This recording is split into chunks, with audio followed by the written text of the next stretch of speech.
Po ne e shohim me shqetësim rritjen e çmimit të energjisë elektrike si për biznesin si për qytetarët të Republikës Kosovës. Për biznesin për shkak që rrit koston e prodhimit, që çmimi i energjisë elektrike është kosto operative për biznesin dhe rrit koston e prodhimit, sidomos të prodhuesat ku e kemi pikën më dot. Për shkak se importet na kanë mbërri mbi 7 miliard, kurse eksporti na ka rënë në 940 milion, ndërsa vitin e kaluar kishim 944 milion.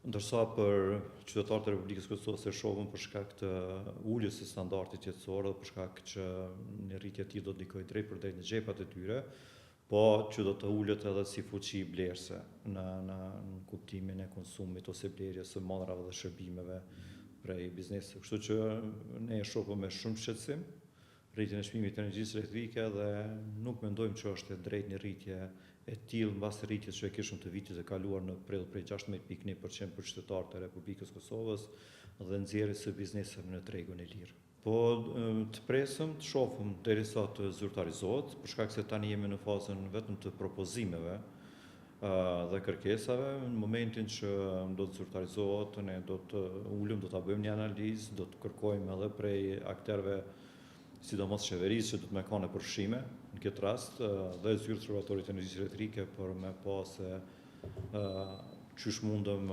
me ndalë ose qysh mundëm me tejkalu këtë sfidë. Shiko, një rritje e re e energjisë elektrike do të jetë një goditje radhës për bizneset.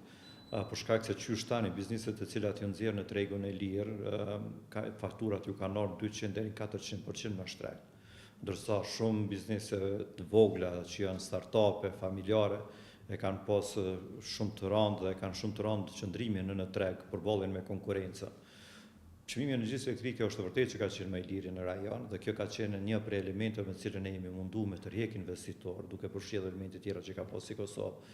Kështu që një rritje e re do të jetë një goditje shumë e madhe për biznesin dhe nuk do t'i shërbej thithjes investimeve të huaja apo zgjerimin e investimeve të brendshme në Republikën e Kosovës.